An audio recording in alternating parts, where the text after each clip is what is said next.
আগামীকাল 10ই জুন বিশ্বকাপের নিজেদের দ্বিতীয় ম্যাচে দক্ষিণ আফ্রিকার বিপক্ষে মুখোমুখি হবে বাংলাদেশ।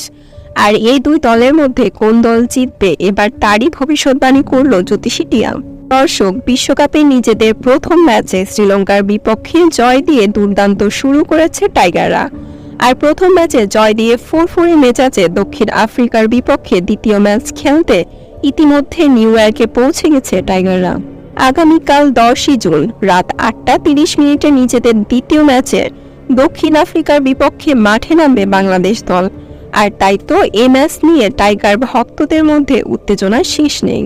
অপরদিকে দক্ষিণ আফ্রিকা শ্রীলঙ্কা এবং নেদারল্যান্ডের বিপক্ষে খেলে দুই ম্যাচে দাপটে জয় পেয়েছে, সেহেতু বলাই যাচ্ছে আগামীকাল দুই ম্যাচের মধ্যে একটি হাড্ডাহাড্ডি লড়াই হবে, কিন্তু কেউ কাউকে ছাড় দিয়ে কথা বলবে না। আগামীকাল এই দুই দলের মধ্যে কোন দল জিতবে এবার তারই ভবিষ্যৎবাণী করল জ্যোতিষী টিয়া। জ্যোতিষী টিয়ার সামনে বাংলাদেশ এবং দক্ষিণ আফ্রিকার পতাকা রাখা হয়েছিল, আর জ্যোতিষী টিয়া বাংলাদেশের পতাকাটি তুলে নেয় এবং এটাও জানিয়ে দেয় বাংলাদেশের জয়ের সম্ভাবনা 65% এবং দক্ষিণ আফ্রিকার জয়ের সম্ভাবনা 35%। তো দর্শক, আপনাদের কি মনে হয় আগামীকাল এই দুই দলের মধ্যে কোন দল জিতবে বলে আপনি মনে করেন, এবং আপনি কোন দল সাপোর্ট করছেন? জানিয়ে দিন আপনার গুরুত্বপূর্ণ মতামত আমাদের কমেন্ট বক্সে।